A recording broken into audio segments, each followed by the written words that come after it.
queridos irmãos, queridas irmãs, a todos nós presentes, encarnados e desencarnados, nossos agradecimentos sinceros pela oportunidade do trabalho, aonde podemos, nesses pequeninos instantes que aqui nos encontraremos, assimilar um cadinho dessa doutrina libertadora de consciências, que veio no propósito de Consolador prometido pelo Mestre Jesus, nos trazer de forma simples e clara aquilo que ele dissera e nós não fomos capazes de compreender. E muitas das coisas que ele também disse que não poderia dizer, porque nós não entenderíamos. Dessa maneira, possamos nesses pequeninos instantes que aqui estejamos, de forma despretensiosa, obviamente, lograr êxito naquilo que fora previamente determinado. Nesta temática, aonde pedimos a assistência dos benfeitores responsáveis pela atividade deste centro espírita, porque são eles os verdadeiros coordenadores. Ainda mais em um tema que nos pede, além do raciocínio, do discernimento, pede-nos também uma concentração. Haja vista, bem sabermos, da presença de muitos espíritos que são trazidos para uma ocasião como esta, aonde abordamos um tema que, quiçá, muitos, antecedendo a sua existência antes do tempo determinado, puseram termo à sua vida material.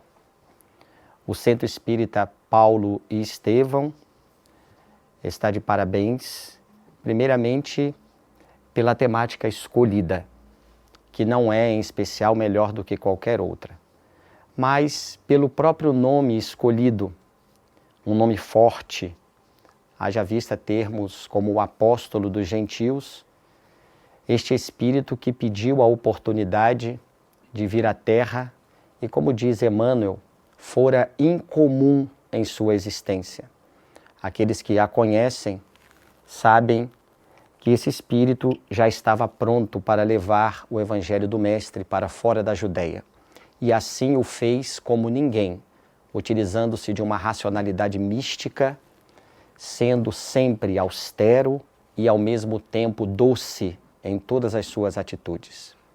Bem como Estevão, que para falar de Paulo, antes Saulo, não podemos olvidar este espírito que fora o primeiro a dar testemunho do Evangelho de Jesus, quando fora apedrejado e pedira sem hesitar esta oportunidade antes da sua existência, para que pudesse, em nome do Mestre Jesus, assim labutar como fez e como lembramos, logo depois que se desprendeu do corpo, em uma ousadia incomum, pediu a Jesus que olhasse para Paulo e pudesse perdoá-lo. Tamanha a complacência, a compaixão de Estevão, esse espírito que podemos dizer incomum, que é de uma simplicidade e vive nas altas esferas por ser um espírito de escola. Então este nome forte desta casa espírita, independente do seu espaço físico, possa ser sempre estendido a tantos quantos adentrem nos trabalhos e nas atividades desta casa. Mantenhamos-nos neste ambiente fraterno e pedimos permissão para darmos início à temática propriamente dita. Suicídio à luz da doutrina espírita. Vamos fazer uma introdução utilizando-se de uma colocação que Emmanuel, o guia espiritual de Chico Xavier, mas não fora o seu anjo de guarda, haja vista haver uma diferença entre espírito protetor e anjo de guarda, que é a mesma coisa do guia espiritual. Emmanuel fora o guia espiritual de Chico Xavier. O guia tem a missão de acompanhar aquele ser enquanto encarnado na missão específica que ele assumiu precedentemente ao mergulho na vilegiatura da carne.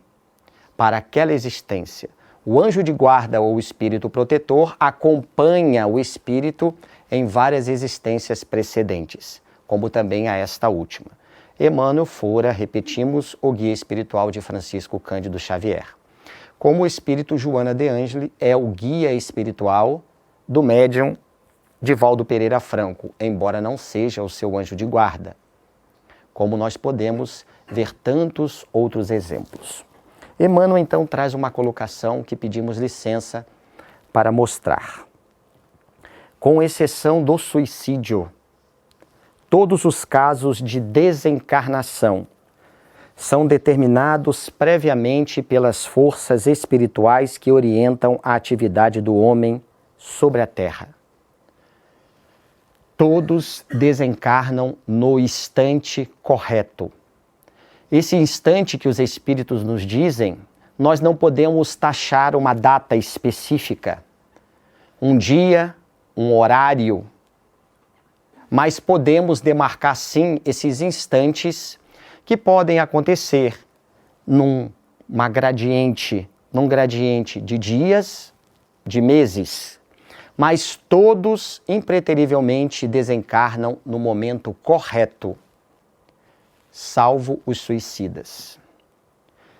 Vi hoje pela televisão alguém que fora queimado por se encontrar em um local aonde pegou fogo a casa. Era o momento da pessoa. Fulano, um amigo meu, fora atropelado. Beltrana desencarnou de câncer. Tenhamos a certeza, todos desencarnaram no momento correto. Se não fora ali, poderemos escorregar acolá em uma casca de banana, talvez, batermos a cabeça e nesse momento vai haver o desencarne.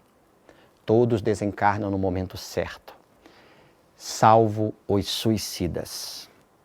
Ainda pedimos licença para retratar que quem leva o ser encarnado ao seu instante, que é a única fatalidade existente, chamada morte material, porque é apenas o corpo físico que morre, se transforma numa linguagem, podemos dizer, filosófica, ou como Lavoisier nos dissera, nada se cria, nada se perde, tudo se transforma, relacionando à matéria, o corpo vai, obviamente, adentrar no seu estado de putrefação, uma transformação natural da matéria.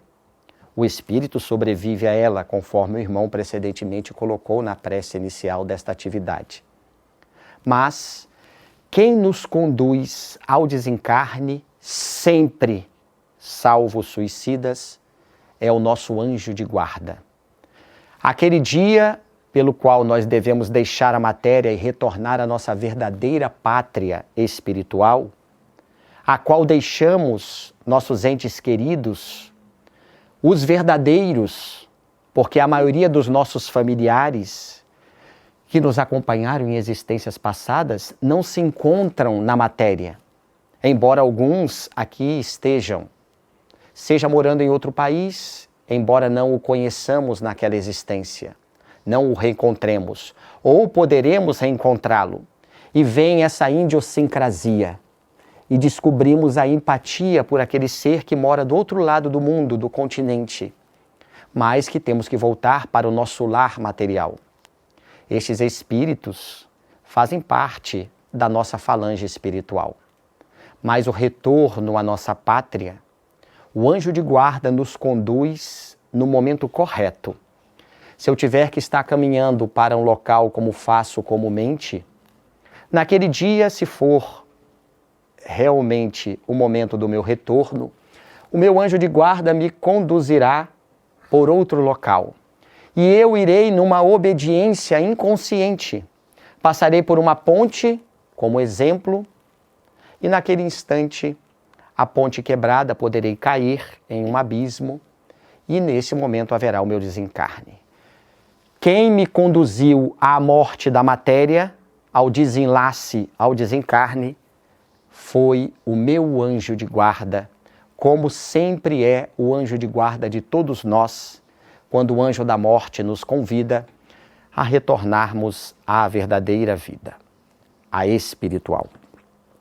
Os suicidas, porém, se veio para uma existência aonde os fluidos vitais lhe daria as condições de, mergulhado na matéria, utilizar o corpo somático em 60 anos, como exemplo, e ele corta este fio antes do tempo, necessariamente ele terá que refazer este processo em uma outra existência.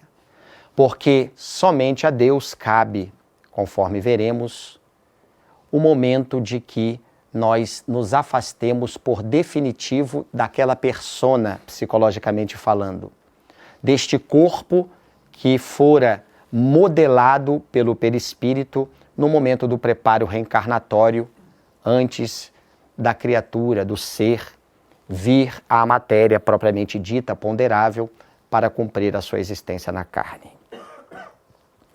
Está na obra O Consolador, a questão a quem possa interessar é a 146.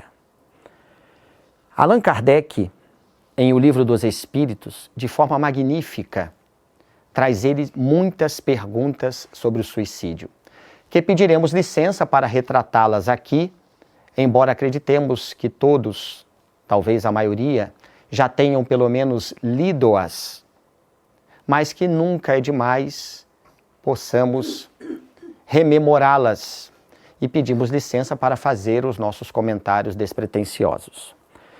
Perguntou Allan Kardec aos imortais: de onde nasce o desgosto da vida que, sem motivos plausíveis, se apodera de certos indivíduos? Em O Livro dos Espíritos, a resposta dos benfeitores: efeito da ociosidade, da falta de fé e também da saciedade. Para aquele que usa de suas faculdades com fim útil e de acordo com suas aptidões naturais, o trabalho nada tem de árido e a vida se escoa rapidamente. Vamos então trazer dois comentários em cima deste texto que os Espíritos nos trouxeram. O desgosto pela vida pode ser pela ociosidade. É o momento em que nós deixamos a nossa mente ficar vagando em pensamentos inúteis, que são quase sempre nocivos ao espírito, que por consequência, através da sua mente, que utiliza-se dos seus pensamentos e refletem-se no seu corpo espiritual, numa linguagem de André Luiz, corpo astral, conforme os teosofistas e os orientalistas, os espiritualistas antigos utilizavam-se, ou no perispírito, uma linguagem utilizada por Kardec, já que é uma ciência nova. Ele utilizou-se de termos novos, o perispírito. Paulo de Tarso chamava corpo celeste. Os psicobiofísicos chamam de modelador e organizador biológico. Todos esses pensamentos ociosos refletem-se de forma imediata no perispírito. E, por consequência, as suas moléculas repassam esses miasmas para o corpo físico através das células. E as células pensam. Já foi medida a frequência e o comprimento de onda de uma célula. 0,002, podemos dizer, este comprimento de onda, que, obviamente, irradia-se, porque elas pensam, são seres vivos. E nesta troca com os nossos pensamentos, nós conseguimos fazer com que elas, absorvendo esses pensamentos nocivos, façam com que ela já não trabalhe como deveriam. Então o indivíduo começa na sua produção dos neurotransmissores a ter em abundância alguns ou a ter ausência, diminuição de outros. E conhecemos os processos, obviamente, conhecidos como transtornos de comportamento, que Charcot chamou, no século XIX, de neurose. Com a evolução, tornou-se o tema ou o termo como depressão. A medicina mecanicista, através da psiquiatria, utilizou-se de um nome mais pomposo, embora fosse a mesma neurose ou a mesma depressão, o transtorno bipolar. Mas todos eles não passam de um efeito das irradiações mentais do espírito que, através delas, que são os pensamentos, atingem diretamente ao corpo físico, reflexo das moléculas do perispírito. E a partir dessa ociosidade, o indivíduo então vai entrando num mecanismo de fuga, alguma bengala psicológica, e muitas delas podemos citar esta bengala chamada suicídio, por manter um pensamento ocioso, nocivo, portanto. O brocado popular não está equivocado, embora utilize-se da figura simbólica trazida da Pérsia antiga. Mente vazia é depósito de Satanás.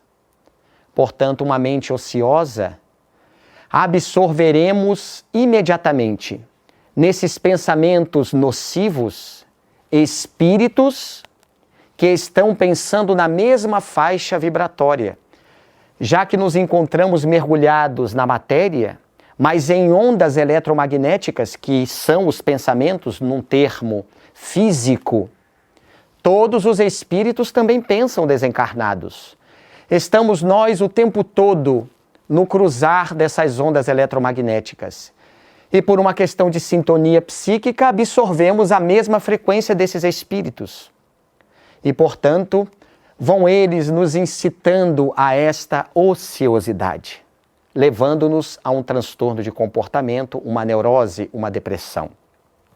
Mas também nos diz os espíritos que a saciedade leva-nos da mesma maneira a um transtorno psíquico.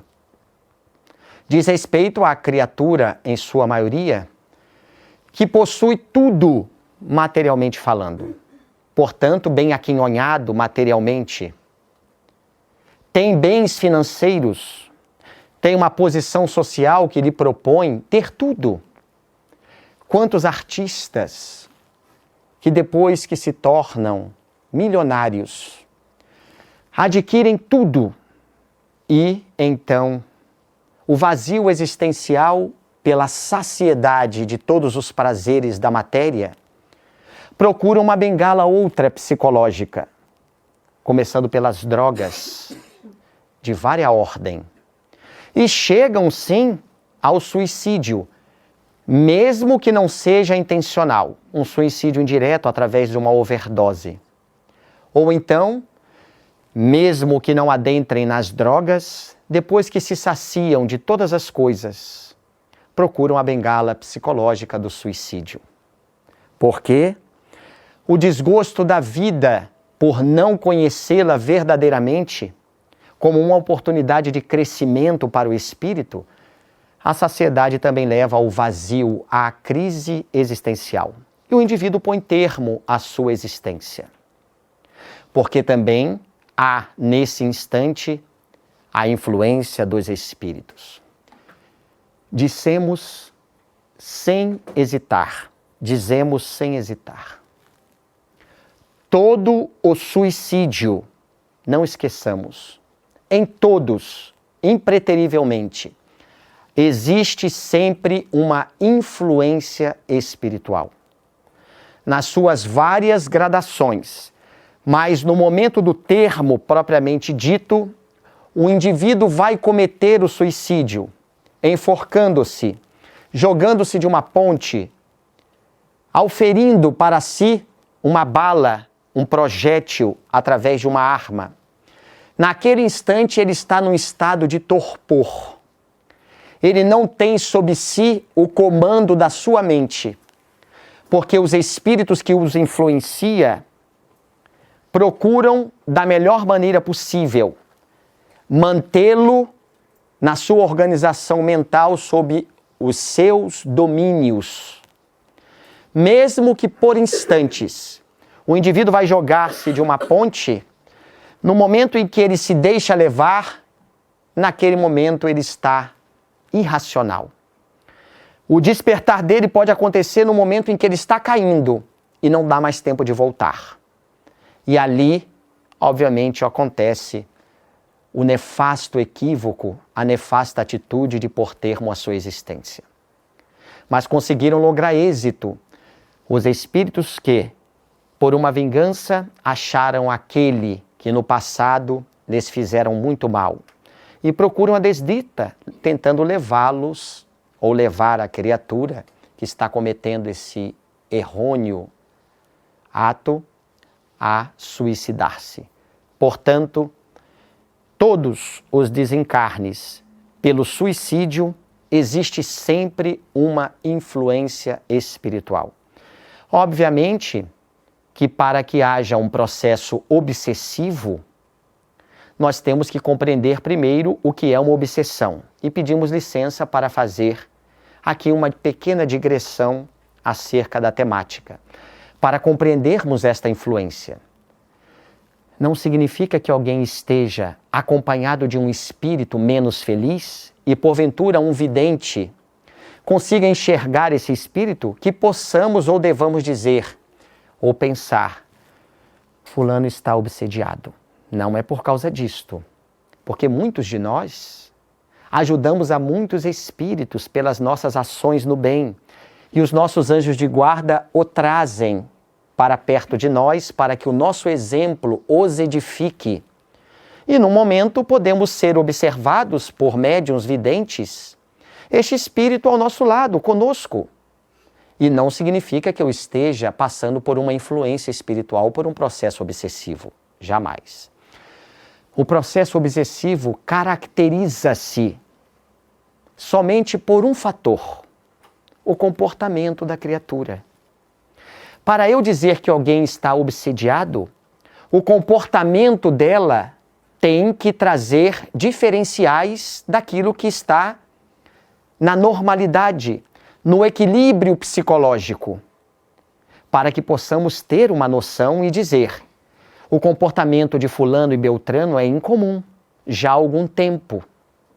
E isso persiste não somente numa atitude, mas em várias, ou na mesma durante vários tempos, várias ocasiões. Porque o obsessor, para também possamos defini-lo, como Kardec bem o fez, nada mais é do que uma ação que ele faz persistente. Defina a obsessão. Kardec definiu-a muito bem. Ação persistente de um espírito mau. Portanto, para ser obsessão, o espírito tem que agir, mas não basta agir. Esta ação tem que ser persistente, tem que haver tentativas o tempo todo e tem que ser de um espírito mau. Mau, não no sentido metafísico, porque o mal não é perene, ele é temporário. De perene só há o bem, mas mal no sentido da ignorância, no sentido geral. Porque o mal metafísico, em verdade, não existe. Mas por sua ignorância das leis divinas, ele traz o orgulho, o ódio, e há esta perseguição. Então, para caracterizar-se uma obsessão, a ação tem que ser persistente. No caso do suicídio, não basta uma aproximação, uma tentativa, um comportamento equivocado, e aquela pessoa ali está, com as atitudes equivocadas, e depois o espírito se afastou, porque utilizou-se somente daquele momento. Não podemos dizer que aquilo seja ainda uma obsessão. Caracteriza quando a ação é persistente. E aquele que se chama, ou se diz, ou é visto como obsidiado, ele teve que abrir o seu campo mental. Porque a obsessão nada mais é do que uma porta, mas com a fechadura somente para o lado de dentro. Quem abre a porta é o dono da casa. Portanto, o dono da sua casa mental. Quando ele abre através da ociosidade ou da saciedade a sua casa mental, abre as comportas psíquicas para que essas ondas eletromagnéticas se sintonizem e muitas das vezes acham nesta porta a entrada muitos dos espíritos que encontraram aquela alma e procuram de uma melhor maneira a vingança, para que ele cometa o suicídio intencional, direto, que se difere, obviamente, do suicídio indireto. Então, aqui nos pedem os espíritos também para que nós trabalhemos. Não confundamos com o emprego. Todo emprego é um trabalho, mas nem todo trabalho é um emprego. Porque o emprego nós trabalhamos, mantemos a nossa mente ocupada e recebemos o salário, o pecúlio no final do mês ou diariamente, de acordo com a profissão que temos. Agora, o trabalho não necessariamente é um emprego, é uma ocupação útil da nossa mente, que eu posso tê-la vindo a uma casa espírita, que eu posso ocupar a minha mente numa ação beneficente fora da casa espírita.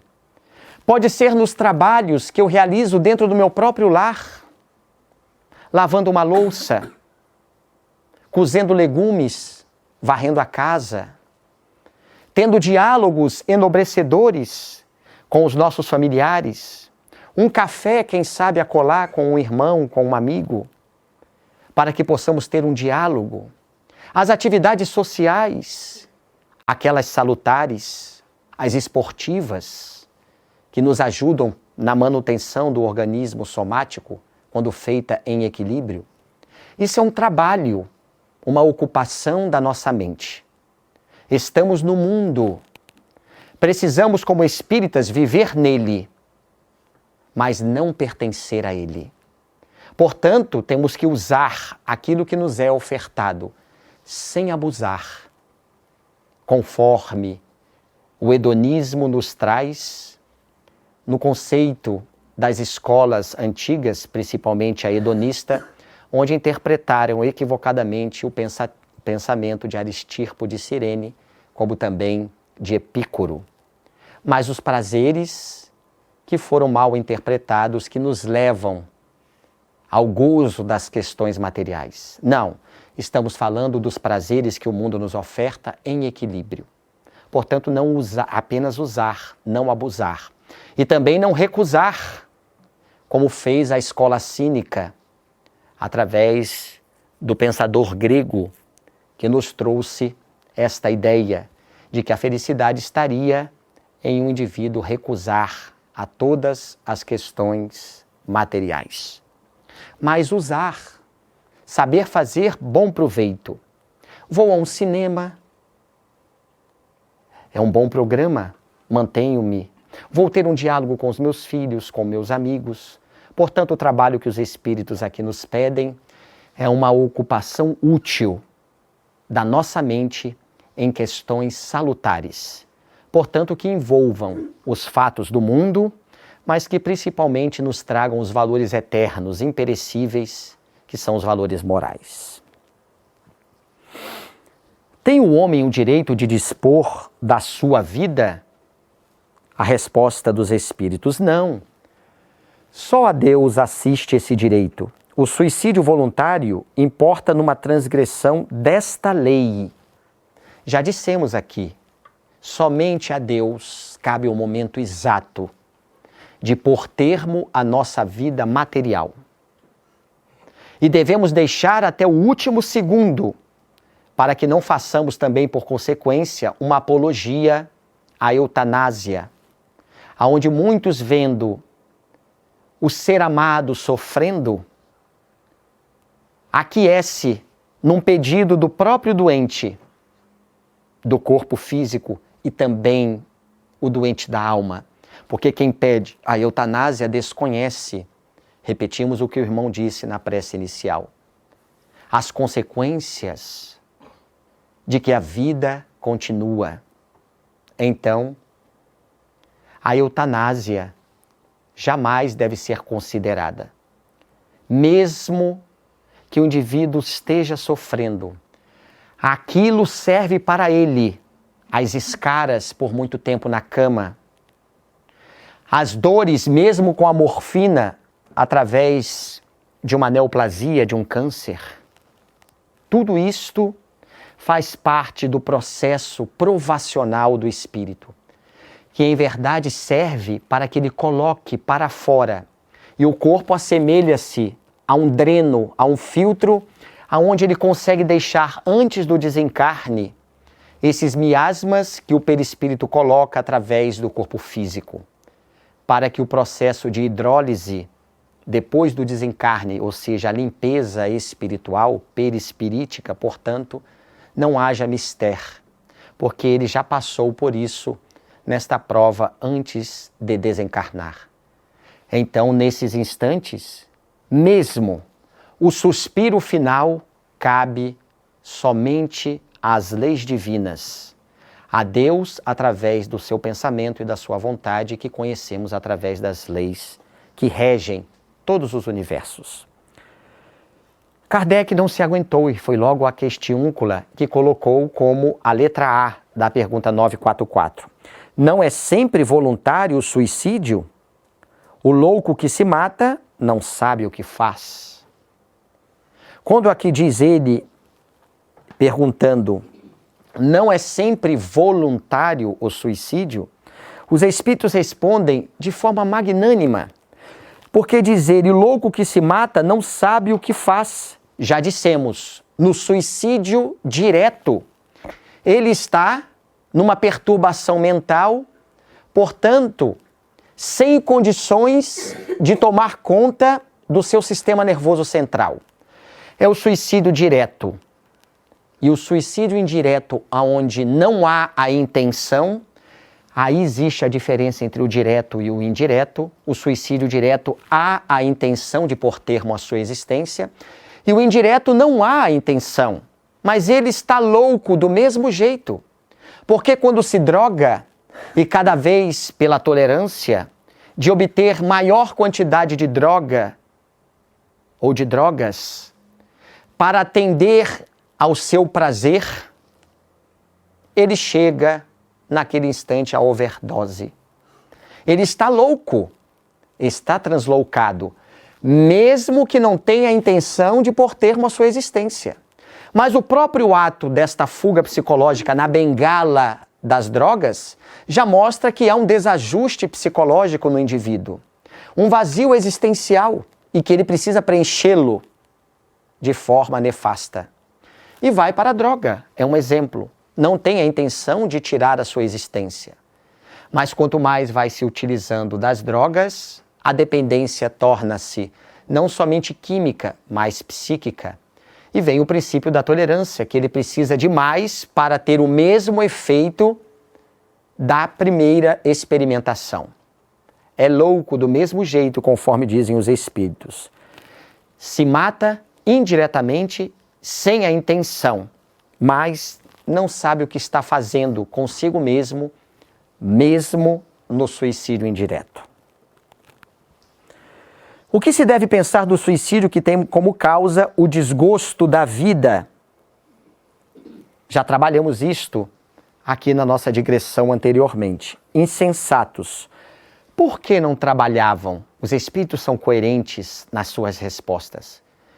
A quem possa interessar, há momentos no Livro dos Espíritos em que Kardec faz a mesma pergunta e os espíritos dizem, já o dissemos.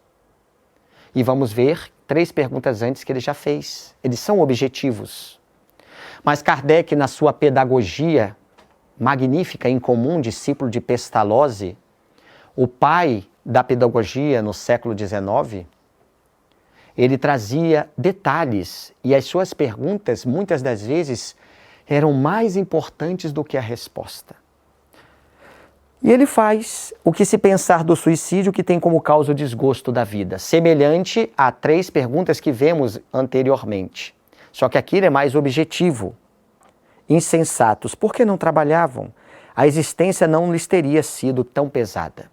Não vamos aqui sermos novamente utilizando-se de explicações que terminamos de fazê-las.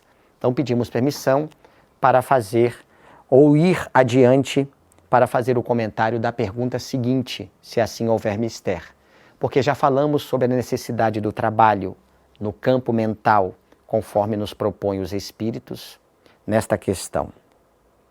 e não seremos redundantes.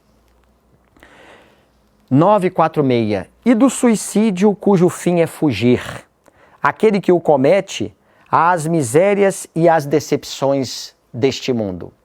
Já temos uma noção da pergunta, porque todo suicídio, à luz da psicologia profunda, é uma fuga psicológica.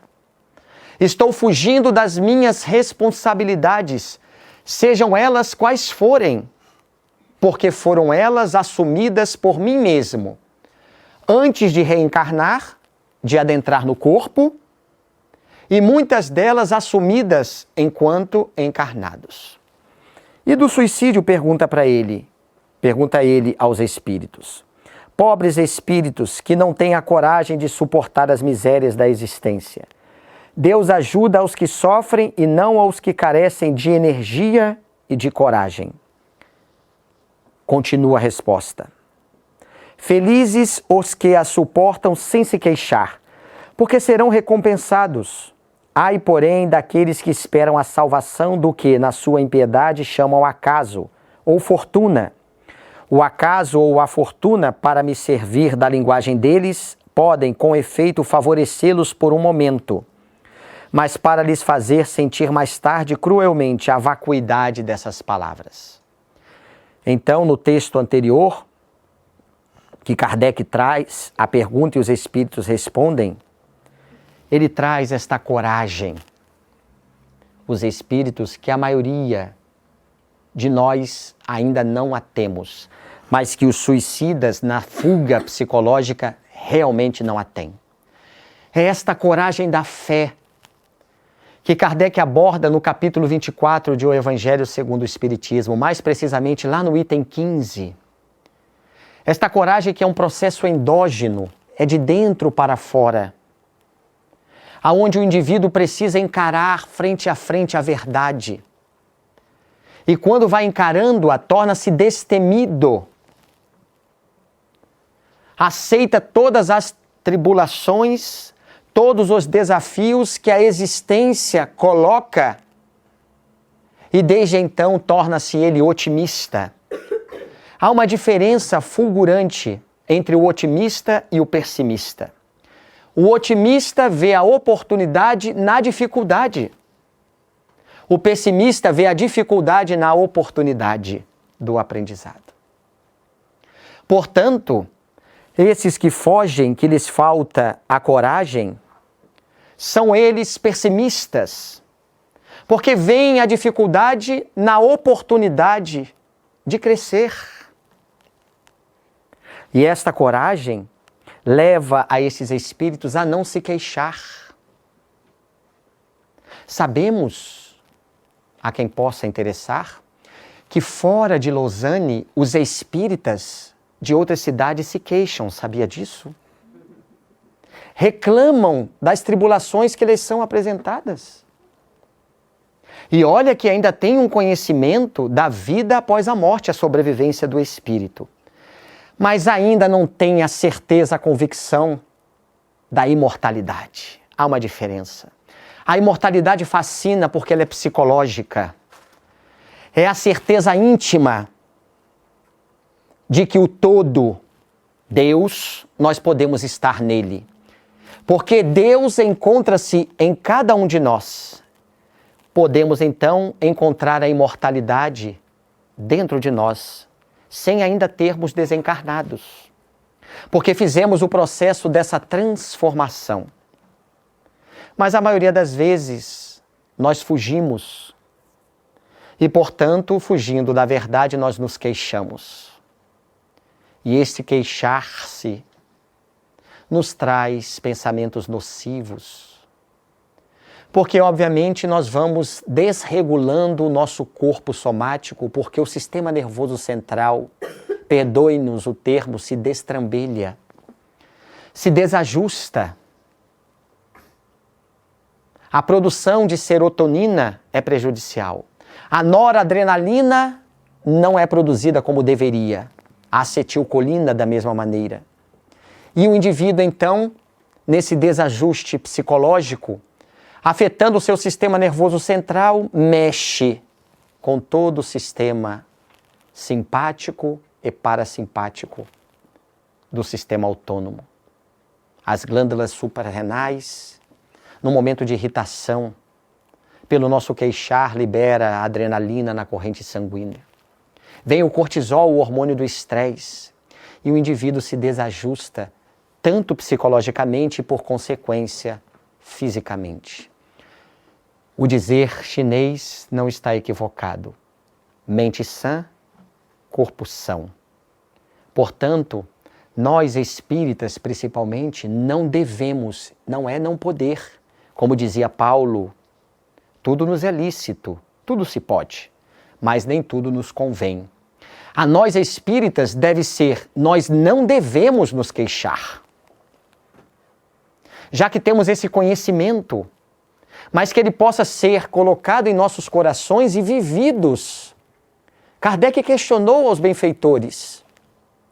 O indivíduo tendo conhecimento dos princípios espíritas, depois do desencarne, isso lhe servirá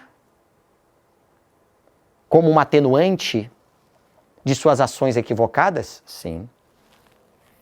Muito importante é, disseram os imortais, o conhecimento dos princípios espíritas, basilados na existência de Deus, na imortalidade da alma, na comunicabilidade com os espíritos, da pluralidade das existências, a reencarnação e da pluralidade dos mundos habitados.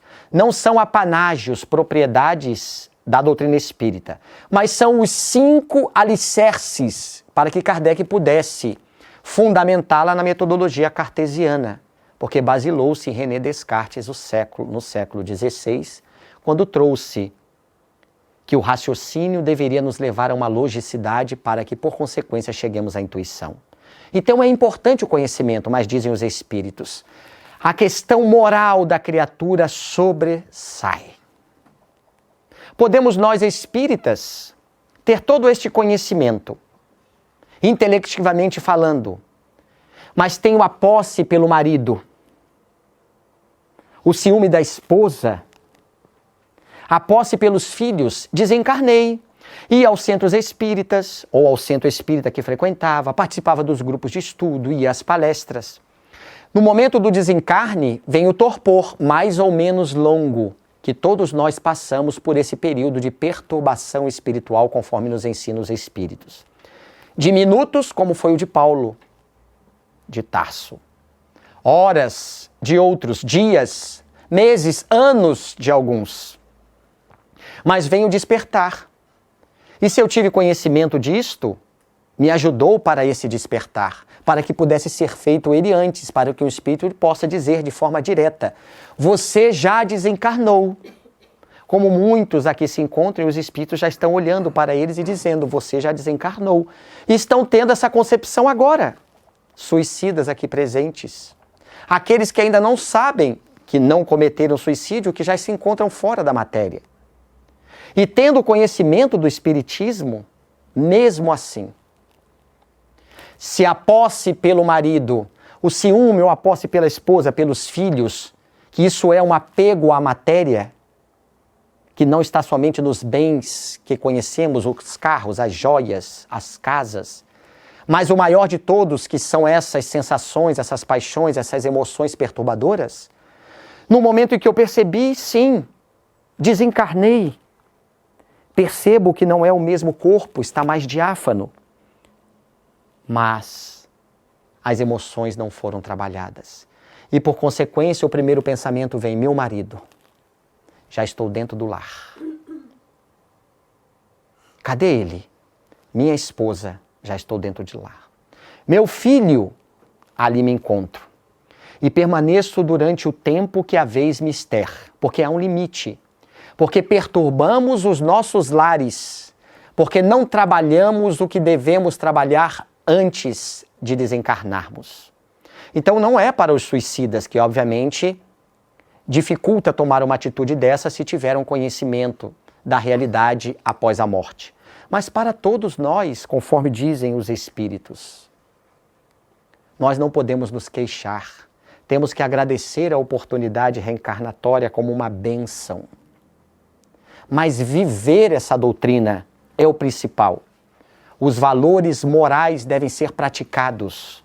É a terceira categoria de adeptos do Espiritismo que Allan Kardec colocou na sua viagem de 1860, quando foi conhecer o movimento espírita na Europa. Aqueles que admiram a moral da doutrina espírita. Admiram a sua beleza, mas não para por aí, porque quem para está na segunda categoria, conforme ele dividiu pedagogicamente. Mas vivem-na, praticam-na, ponto e vírgula, aceitando todas as consequências. E o aceitar dessas consequências significa que todos aqueles que vivem os princípios espíritas, que são cristãos, porque é o Consolador prometido que veio reviver a mensagem do Evangelho, as alvíceras que Jesus nos trouxera em nome do Pai, daquele quem veio dar testemunho, em verdade o Espiritismo, vivendo, nós estaremos diferentes no mundo. E não vamos dizer melhores, diferentes. Porque nós estaremos de frente com a verdade. A dor virá porque é uma faculdade, podemos assim dizer, um elemento que a divindade nos coloca para que nós acordemos. Os nossos desafios serão convidados a serem encarados, porque a dor, ela continua guardada na memória do espírito que está no perispírito, e haverá um momento que vai submergir do subconsciente, vai emergir do subconsciente para o consciente. E vem a dor, de várias ordens. Consequências no organismo físico, a taquicardia, a vasoconstrição periférica, ficamos pálidos. E chega esse momento de encarar a verdade, não nos queixarmos. Mas fora de Lausanne, também os espíritas, não somente as pessoas que não conhecem essas realidades como espiritualistas se queixam. Reflitamos acerca disto, porque felizes são os que suportam sem se queixar. Isso diz respeito a todos, não somente aos suicidas. Os que hajam conduzido o desgraçado a esse ato de desespero sofrerão com as consequências de tal proceder? Sim, claro. Tanto quanto, vejamos a resposta, esses, ai deles, responderão por um assassínio. Quantos espíritos articulam e levam muitos a cometerem o suicídio? São assassinos. Mesmo que este ato seja feito inconscientemente. Mas quando nós prejudicamos ao próximo, nós articulamos o mal do próximo, nós vamos, perante as leis divinas, ser considerados como assassinos. Quando programamos de forma escondida o mal do próximo, destruindo famílias e não aparecendo para ninguém, e ninguém sabe quem foi que articulou. Hoje, com a tecnologia, fica mais fácil. Mas quando não é descoberto, é um assassino. E volta na existência seguinte, a maioria, como autistas. Porque não tem a coragem de voltar para o corpo. E tem que voltar por uma atração magnética, porque a lei da reencarnação é física. E vem para o corpo, fugindo da realidade material. E não utilizam-se do lado esquerdo do cérebro, da linguagem articulada, e deixam-se apenas, na encarnação, utilizar-se do lobo direito, que diz respeito às intuições, às captações extramateriais. E ali está este autista, com os seus comparsas, indiretamente, papai e mamãe, todos que fizeram parte deste processo. Portanto, aqueles que também contribuem para a espiritualidade responderão. Os que contribuem para o suicídio alheio. Nós vamos pedir licença pelo nosso tempo exíguo para passar alguma das telas e a gente chegar a uma tela que pedimos também licença para procurar trazer a explicação, a 951. Não é, às vezes, meritório o sacrifício da vida quando aquele que o faz visa salvar a de outrem ou ser útil aos seus semelhantes? Ah, sim. Nesse caso, sim. Isso é sublime conforme a intenção. E, em tal caso, o sacrifício da vida não constitui suicídio. Mas Deus se opõe a todo sacrifício inútil e não o pode ver de bom grado, se tem o orgulho a manchá-lo. Só o desinteresse torna meritório o sacrifício, e não raro, quem o faz guarda oculto um pensamento que lhe diminui o valor aos olhos de Deus. Aqui pedimos licença para ressaltar que, como exemplo, o nosso lar, por qualquer ocasião, está pegando fogo. E lá estão os nossos entes queridos, um filho, a esposa, o marido, quem quer que seja. Por um instinto de conservação e de proteção da espécie, um pai entra sem pensar para salvar o filho, mesmo que vá morrer. Mas no momento em que ele entra, ele não está tendo a intenção de se matar, mas irá respirar gás carbônico sobremaneira. Isso trará para as suas células, a sua corrente sanguínea, somente gás carbônico. Não terá oxigênio e ele vai desencarnar sim. Adentra e desencarnou, ao lado do filho, que já estava desencarnado, ou juntamente os dois. Ele não é suicida, porque o seu ato foi sublime. Um bombeiro que vai salvar alguém cumprindo a sua profissão e sabe que pode morrer materialmente falando. Vai, salvou, mas ele morreu e ele não foi suicida. E não pode ser considerado como tal para a espiritualidade. Porque para Deus o que vale é a intenção. A intenção é salvar a vida e não por termo a sua. Uma diferença tênue nas palavras, mas profunda no seu significado, para que nós não possamos confundir essas pessoas como sendo suicidas.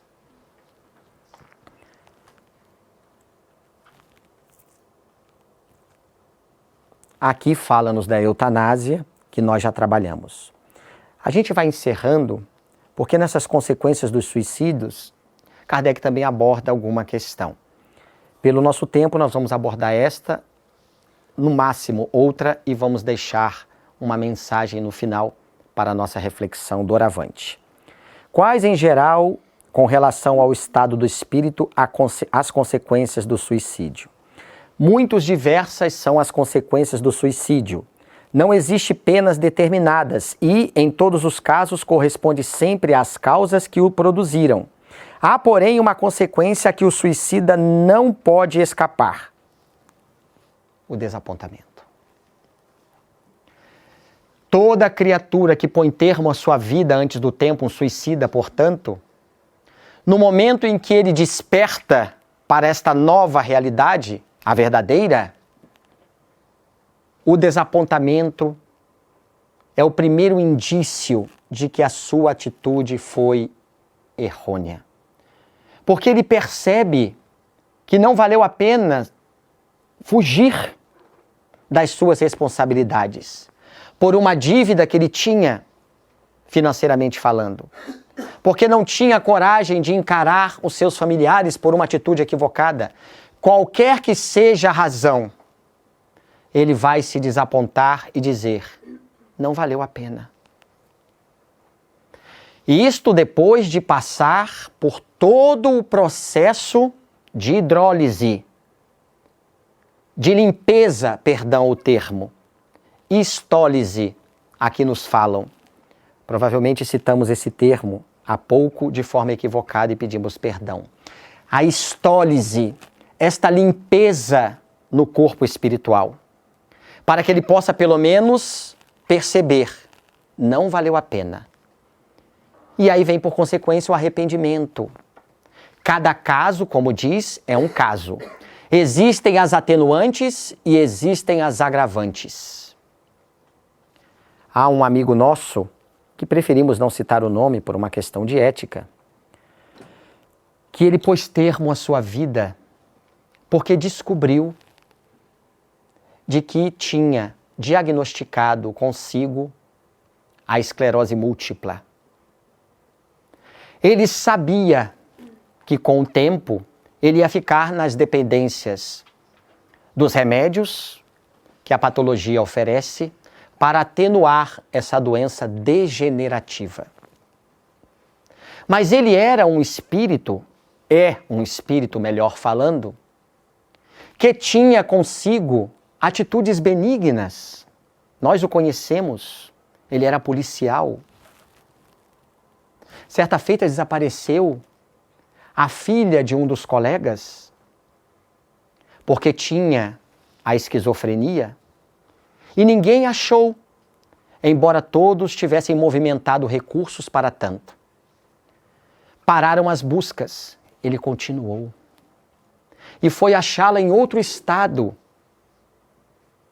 Ele ganhou um mérito dentre os policiais pela sua ação, embora conheçamos todas as outras que ele tinha. Era um espírito que veio com esta missão e não poderia fugir do seu desafio, mas fugiu. Depois de descobrir a doença, é um atenuante, mas ele não fugirá às suas responsabilidades. Fez uma carta, estava noivo, não tinha filhos. Chegou na nossa sessão, colocou a carta às escondidas em cima da mesa, sem ninguém perceber. E saiu para o banheiro. Depois alvejou uma bala com uma pistola 9mm na sua garganta. Ouvimos o barulho, ele foi acudido. Não houve tempo, obviamente. Depois lemos a carta e ele pôs termo à sua vida, porque no seu pensamento ele não queria fazer a sua noiva sofrer, porque teria que cuidar dele. E ele pensou mais nela do que ele. É uma atenuante? É. Mas foge às suas responsabilidades? Não. O processo da histólise precisou ser feito, como já aconteceu. Já temos notícias desse irmão. Mas ele terá que retornar à matéria, porque ele pôs termo antes do tempo. E todos os espíritos, para encerrarmos, que depois do desapontamento, aonde aconteceu anteriormente a histólise, a limpeza do corpo astral, desapontou-se, vem o arrependimento, não será ele que irá escolher a sua próxima existência. A reencarnação é compulsória. A diferença na reencarnação, de um modo geral, podemos defini-la em 3 tipos de espíritos. Os espíritos penitentes, arrependidos, são aqueles que podem escolher num leque de opções. Eu quero reencarnar na família, ter esse papai, essa mamãe. O gênero de prova para mim será este. Naquela outra família, melhor será para mim. São os penitentes, a maioria de nós arrependidos dos erros transatos. A segunda categoria de espíritos antes de reencarnar são os endurecidos, que querendo ou não, reencarnarão. Por uma lei física. Por isso a reencarnação não é somente uma lei moral, porque as leis divinas se resumem em físicas e morais. Ele necessariamente terá que vir, querendo ou não. Se está endurecido, lhe será mostrado ou mostrada a sua prova. E lhe será explicado o porquê de ele ter que nascer daquele jeito, mas no preparo reencarnatório ele não tem escolhas. Embora lhe dê os motivos de causa, o porquê de ele ter que nascer desta maneira em tal lar, porque ele não tem opções de escolher. A terceira é dos suicidas, que se difere dos endurecidos porque eles não recebem a explicação do porquê.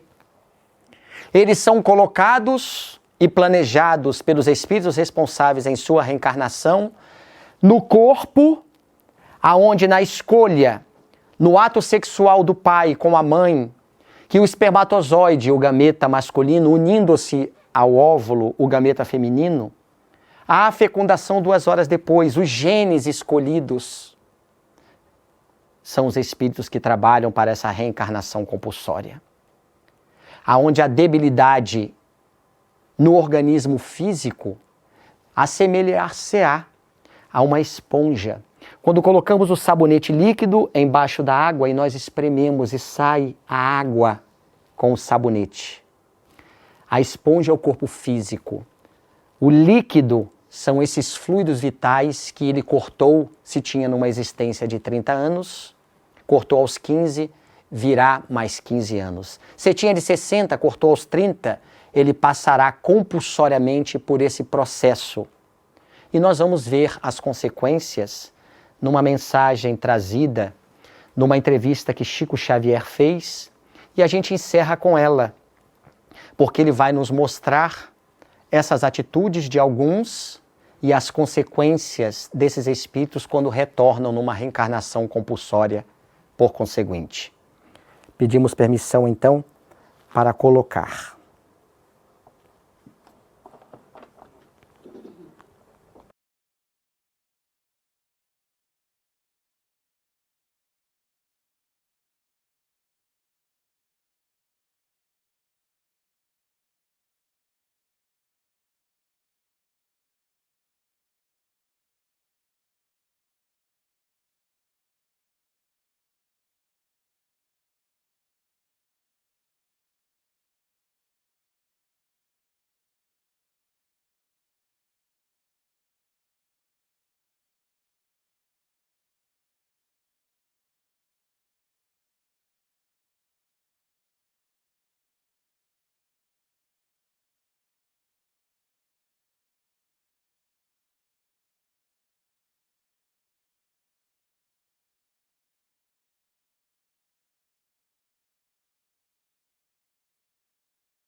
Nossas gratulações fraternas pela oportunidade do trabalho, o assessoramento dos benfeitores que aqui conosco se encontram, possamos nós certos de que aqui sairemos melhores do que quando entramos, pelos fluidos vitais, através de uma ação magnética que já nos fora derramado, como também a tantos quantos que aqui vieram desencarnados, trazidos pelos orientadores do Centro Espírita Paulo de Tarso.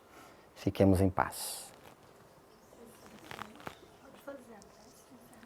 Podemos.